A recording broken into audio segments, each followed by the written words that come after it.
After an excruciating 11-year wait, a new Mario Kart is finally here, reinventing the series formula and kicking off a brand new hardware generation. As the Nintendo Switch 2's flagship launch title, Mario Kart World has been the subject of fans' high expectations, and has come under a lot of scrutiny for its seemingly exorbitant $80 price tag, a new record high for the Big N. Faced with an intense drop the price backlash campaign, and as the subject of intense internet vitriol, it seemed as though nobody wanted to like or enjoy a goofy kart racing game with colourful characters. Even Mario cannot escape being dragged through the mud of online discourse. However, like I'm sure most people picking up a Switch 2 at launch, I got Mario Kart as part of a bundle, meaning I got it at a significantly lower price. As part of my bundle here in Japan, I got it for 4,000 yen, about $30. I realize my region is a bit more generous in that regard. However, as you've seen the title of this review, I still approach this game as an expensive title.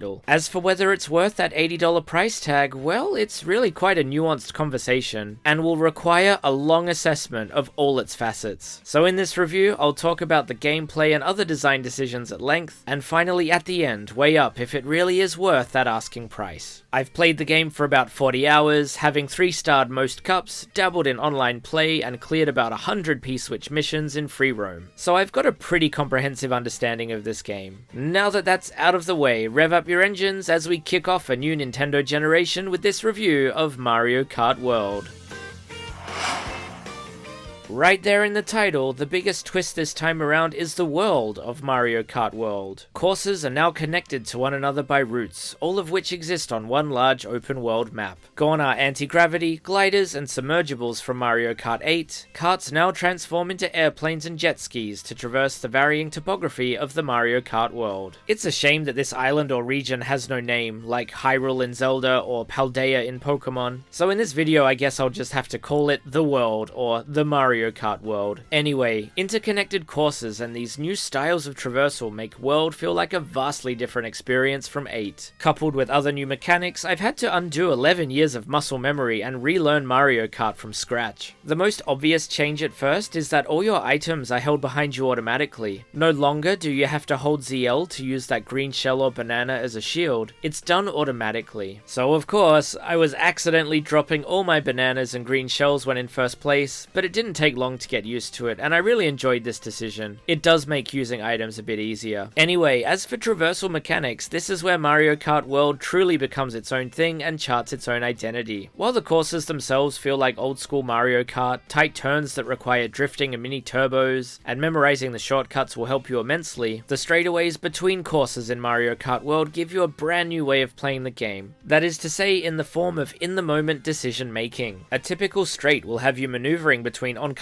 traffic and seeking out the booster pads. A lot of people thought this might be boring, but it's hardly the case at all. Many straightaways have the dash food item off to the side, dash food being a guaranteed boost item, so there's a risk-reward element at play. Do I go out of my way to get a guaranteed boost item, or do I stay on track to keep my place? Then there's the new gameplay elements, dash jumping, which has you hold the drift button while driving straight. Holding the button will slow you down, but the longer you hold it, the more powerful the eventual boost will be. The jump at the end can also be used to get up on rails or walls. Mario Kart suddenly becomes Sonic or Tony Hawk in this regard, but like those games, there's a higher skill ceiling and much greater risk of screwing up. So if you practice all these new mechanics and get good at them, you have a real chance to rule the straights between courses. Some straights have more going for them than others in this regard, but because of that variety, you always have to run calculations in your brain of what the best way to get ahead on the straights is. And if that weren't enough, the straights introduce an element of randomness. It seems to me that every time you play, you'll have different NPC vehicles appear on the road. In one race, you might have in front of you the car that drops a ton of bananas or bombs all over the place. Other times you'll have the one that drops mushrooms. Sometimes you'll have the rocket cannon car to launch you far away. Other times you'll have a truck that has dash food on top, or even a ramp to turn you into an airplane. There's also the new Kamek item, which someone might use to put cows or chain chomps everywhere. Chaotic as it may be, it's something different every time. In Mario Kart 8 and previous Mario Karts, you could just memorize all the courses and shortcuts and develop your skills that way. This time around, much like driving in real life, there's a lot more reacting to what's happening on the road and thinking on your feet for the best possible way forward. This is World's biggest strength, its approach to racing. It's a totally different playstyle and raises the skill ceiling on Mario Kart, but like its predecessors, there's still the chaotic item system in play. Your best laid race plans will still always get ruined by a blue shell, so nothing has changed in that regard, and it's been made even more chaotic by having 24 players in one race. But hey, that's the spirit of Mario Kart, and I wouldn't have it any other way. And overall, the driving experience is incredibly smooth. This was 8's greatest strength, and it's been refined even more. Running at a consistent 60 FPS with some of the best driving mechanics I've ever experienced in a game, it's a truly immersive Mario Kart experience. A particular standout are the water or jet ski sections, where you have to react to waves generated by items or NPCs and time your mini boost jumps with greater precision. It feels a bit like Wave Race for a new hardware generation, just incredible water physics. Flying as an airplane is also just as smooth. While there's no anti-gravity this time, it's not missed as what's on offer here is excellent. Easily the best Mario Kart in terms of control, and coupled with new mechanics, yeah, that skill ceiling really is even higher than before. There's a lot of replay value here, and I can't wait to play it locally with friends. As for modes, Grand Prix is still the same as 8, and it's still nice to play 4 races with a break between each one, but the standout here is by far the new Knockout Tour mode. An uninterrupted marathon from one side of the map to the other with no breaks, and eliminations at checkpoints if you're too far towards the back of the pack. 24 races start, but only 4 will have the chance to make it to the end. It's like they saw how much everyone loved Mount Wario in 8, that one long downhill marathon course, and then built a whole game mode around it. I love having a long, uninterrupted race. You're engaged the whole time, and with visits to more courses and straightaways over the 10 to 15 minutes it takes to get through one, it's a wild, engaging ride. MVP mode for sure, and absolutely the best new addition. Versus mode and battle mode are back and are more or less the same as 8, but next I'd like to highlight the more disappointing offerings here, Free Roam and Online. Free Roam is accessed from the main menu and lets you drive at your own leisure around the open world. No racers throwing items at you, a lot more chilled out. Now I think it's important to discuss the marketing of Mario Kart World here. In that Nintendo Direct and later Mario Kart World Direct, Nintendo introduced Free Roam as just that, a mode where you can freely roam around the world, do a few little challenges and take pictures. And honestly, that's all it is. I think all of us let our imaginations take over, having played games like Zelda and Pokemon, imagining a big adventure in an open Mario Kart world. But it is not an adventure, and there is certainly no story mode. Nintendo never said there would be, but we all still expected it anyway. I know I did, and as a fan who expected that and wanted that, I can't help but feel a little let down. Don't get me wrong, it's a superbly designed open world. I love the sheer number of places you can go and the variety of beautiful environments. Not only the best looking Mario Kart, but possibly the best looking Mario game ever. I love those Zelda-like moments of driving around aimlessly and suddenly it starts raining coins, or you catch the sunset at just the right angle to take a great photo. The tracks are just incredible, with some standouts being Dino Dino Jungle, my favorite course back from Double Dash revamped with new dinosaurs including a rampaging T-Rex, the atmospheric Boo Cinema that as a frequent moviegoer I just can't help but smile at, and this new Bowser's Castle being the most exciting one yet. But yeah, there are so many missed opportunities and baffling design choices on display here. First of all, you can hunt out question mark panels, Peach medallions, and P-Switch missions to get collectible stickers. The panels and medallions are usually tucked out of the way and require careful consideration on how to get them, and P-switches trigger a little mission like collecting blue coins or maneuvering through cows. I love most of the P-switch missions, and most of them have had a lot of care and creativity put into them. But sadly, the reward of a simple sticker is underwhelming. You can put these stickers on your cart, but they're so small that you can't even notice them. It would be one thing if we could decorate carts by slapping a bunch of stickers all over them, but just being allowed to have one tiny one in a place you can't choose and can barely see? What's the point? I'd also like to be able to keep track of how many Peach medallions and P-switches I have left to do, or stickers I have to collect. While you can keep track of question mark panels as they're assigned to courses only, there's no way to keep track of P-switches and Peach medallions, no indication or hint of where to go, so as someone who approaches open world games from a completionist mindset, it's insanely frustrating. Now I realize Nintendo has positioned this as a cute little zen mode. You're supposed to just pop in and out of free roam from time to time to drive around aimlessly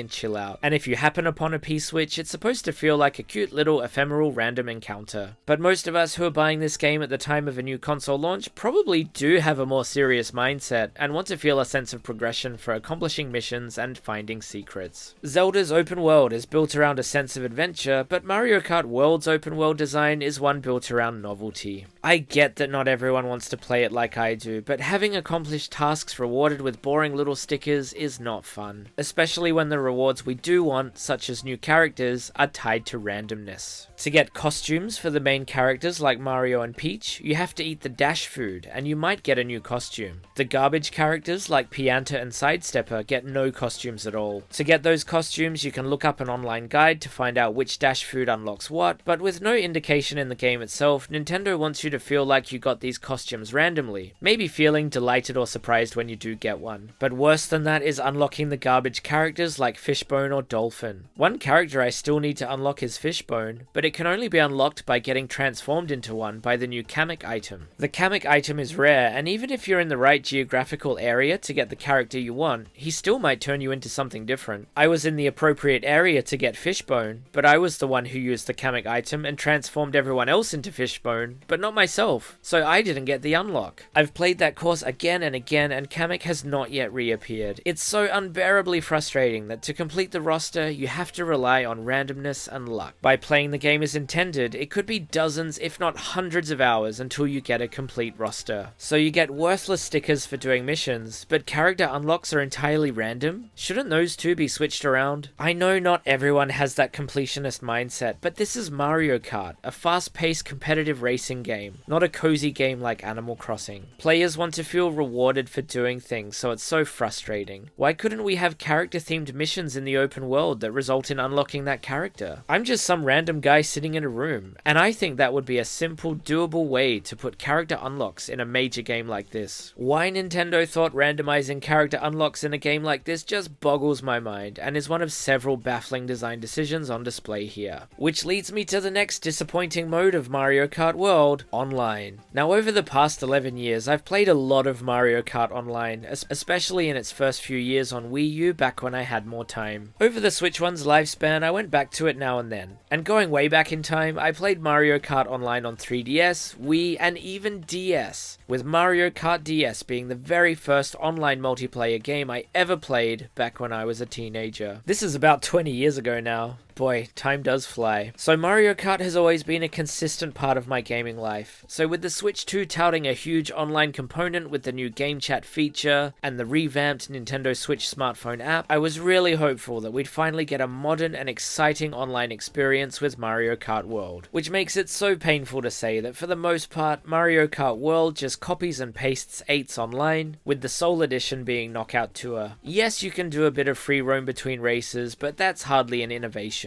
And connecting with friends is a nightmare. I played the other night with a friend back in Australia to test it out, and GameChat worked flawlessly, so we were really shocked that Nintendo Voice Chat is finally feasible in 2025, almost 20 years too late, but here nevertheless. And yet, the functionality in Mario Kart World is god-awful. It was easy enough to set up a private room, but to buddy up in online races or knockout tours with other online players was a disaster. You can't just party up like you would in a normal game, but you have to navigate the swings and roundabouts Nintendo puts in your way. To join a race together with random online players, one person needs to have their friends list open, the other has to join a lobby. The other player has to watch for their friend's icon in the list to change and the option to join to appear. That friend has to press that join button with the speed and precision of a ninja because the lobbies fill up too quickly. It took us about 10 attempts of this to finally buddy up and start racing. And my only question is, why? Nintendo had 11 years to think about this, and here we are, a decade later, once again jumping through hoops. Some people call this the game before the game, but in my opinion, the game before the game is not fun at all, just a frustrating waste of time. And speaking of having a decade to think about this, why haven't we been given an online experience that puts into Mario Kart what Nintendo have learned with games like Animal Crossing and Splatoon, and rethought what Mario Kart Online could be? I see Splatoon 3 as the gold standard for Nintendo Online multiplayer. It has a huge variety of modes, it's easy to join up with friends, and it offers regular events. With Mario Kart World's open world, applying that formula here would be a no-brainer. Why can't the open world function like a hub, where you drive to a certain place to join a limited time event match? You could have a limited time event revolving around a new character or kart, the completion of which allows you to unlock it early. And if there's an event weekend happening, why not fill Crown City with partying NPCs to celebrate the fact an event is on? I know I'm spitballing ideas from Splatoon 3 into Mario Kart World, and of course it doesn't have to be exactly like this, but you see my point. As Mario Kart World is launching a new console generation which touts its online features as a major selling point, I think it's totally unreasonable that this is all they could come up with. The 11-year-old Mario Kart 8 is still playable online, and now World is not offering that much of a different experience besides new tracks and the open world concept. Maybe not everyone will agree with the ideas I've presented here, but I think everyone should agree that the online content on offer here is far too light for a modern multiplayer game. It's lacking in content richness, especially for such an expensive and hyped game. You have this exciting new concept, you have robust online tools. Why wouldn't you just open Mario Kart World up and just go nuts with it? Once again, another confusing design choice. And speaking of a lack of content richness, that leads me back to talking about characters and karts. If the unlocking methods weren't bad enough, I really think Nintendo have not included enough characters and karts here. While it's fun we get the garbage characters like Cow and Cataquack to play as, and including all the costumes it does have 50 unique character slots, there are some noticeable absences. Being a legacy Mario Kart player, I really wanted this to be a Mario Kart Ultimate, bringing back every or at least as many previous races as possible. I'm fine with non-Mario characters like Link or Inkling not coming back to focus more on Mario, but the absence of Diddy Kong really stings. Double Dash is my favourite game in the series and is where Diddy debuted. He was not in 8 from the beginning and finally came as DLC to 8 in 2023, so I was so glad to finally play as him again. And now in World, he's gone once more. I have a friend who mains Wendy in both Smash Bros Ultimate and Mario Kart 8, and now she's gone too. A lot of fan favourites are missing in action. As for the garbage characters, Nintendo had actually revealed all of them in advance in trailers and event footage, meaning there was not a single surprising character unlock to be had. I play a lot of Nintendo games because I want to be surprised, and yet there was no moment of delight to be had. And as for these garbage characters, it really sucks that they don't get any variants from Dash Food. Even more so that variants do exist as background characters. We can only play as a blue Pianta, yet we can see green and pink ones in the background. We can play as Hammer Bro, but his Boomerang, Fire and Ice brothers are also relegated to the background. There are more examples of this too. Why can't Dash Food change these guys? Now I know what you're thinking, that we'll probably get new characters in upcoming updates, which is possible. Pauline and DK suspiciously only have one extra costume each, yet they will both appear in a new Nintendo game launching next month. So yeah, there's a good chance Nintendo will use Mario Kart World as a promotional tool for Donkey Kong Bonanza and other games and give us new costumes to tie in, but as of the recording of this video, there has been no indication of post-launch updates for Mario Kart World. At least if we got some indication of this from Nintendo, I'd be fine with the roster, but for $80 at launch, it does feel incomplete. And if this is the worst case scenario and it turns out that this is it and this is all we're getting, then yeah, I'll be even more let down than I already am.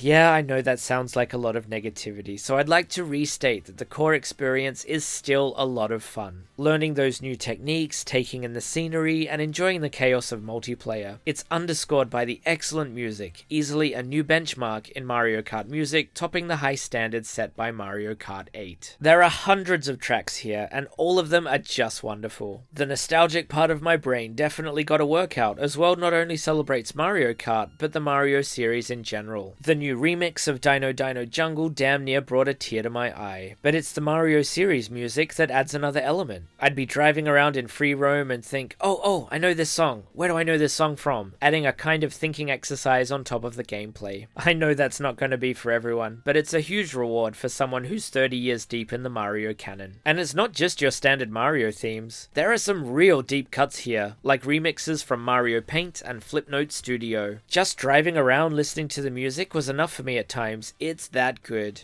And the sheer effort that went into the orchestration here, oh boy. Maybe that's why it's $80? All the budget went into hiring orchestras and brass bands? Anyway, my only complaint is there's no option to select music or a music player like in Super Smash Bros. So I hope that one's added in an update, or at the very least the soundtrack makes its way to the Nintendo Music app. Alright, time to wrap this all up and weigh in on the title question. Is this game worth a whopping $80? I hate to say it, but no it isn't. While the new concepts are fun and the overall gameplay is an absolute joy, some frustrating limitations around character unlocks and customization, an undercooked online mode, a real missed opportunity with its open world, and an overall lack of content richness means that an asking price of $80 for me, and I think most consumers, is just too much. I get they spent 8 years developing this game and have to recoup that cost, but Mario Kart should be for everyone, and at the end of the day, it is still just a family-friendly racing game, albeit a very good one. However, I don't know who is going to buy this game separately. Anyone interested in Mario Kart World should get this as part of the bundle. Is it worth the bundle price? Yes, very much so. I really don't know why anyone would not get it bundled unless they have enough disposable income to just throw around aimlessly. So if you're getting a Switch 2, get the bundle and enjoy what Mario Kart World has to offer. And as a final conclusion to this review, remember that the core gameplay experience is still an absolute joy. Tightly designed mechanics, smooth controls, outstanding character animations, and top-tier music make it a must-play. But remember that it is still limited by some frustrating and nonsensical design choices by Nintendo. While there are excellent new courses to enjoy and a standout new mode in Knockout Tour, it's held back by a half-baked online mode, frustrating randomized unlocks, an open world with untrackable missions, and an overall potential that was not lived up to. It's a fun launch game for the Switch 2 and worthy of the bundled price, but it really feels incomplete in many ways. I'm cautiously optimistic that it will get free updates over time, so maybe by the end of the year it will feel more worthy of that premium price tag. But if this is all there is to it, then I can't help but feel frustrated and disappointed. Manage your expectations and you'll have a fun time with Mario Kart World. So thanks for watching until the end. I hope that review didn't come off as too negative. Let me be clear, I am having the time of my life with Mario Kart World and the Switch 2. I just can't help but be baffled by some of the decisions Nintendo made. Anyway, over to you guys. Whatever your thoughts on Mario Kart World, drop them down below in the comments. I read every comment and try to reply to every single one. For more Nintendo Switch 2 game reviews, don't forget to hit subscribe. I'm planning to make nuanced reviews on Donkey Kong Bonanza, Metroid Prime 4, Pokemon Legends ZA, and a ton more. It's an exciting new era for Nintendo, and I can't wait to cover it right here on the channel. I'm also thinking of rebranding the channel with a new name, so if you have any name suggestions, drop them down below too. So thanks for watching. I'm off to 3-star the rest of Knockout Tour. Take it easy, have a good one, and I'll see you next time.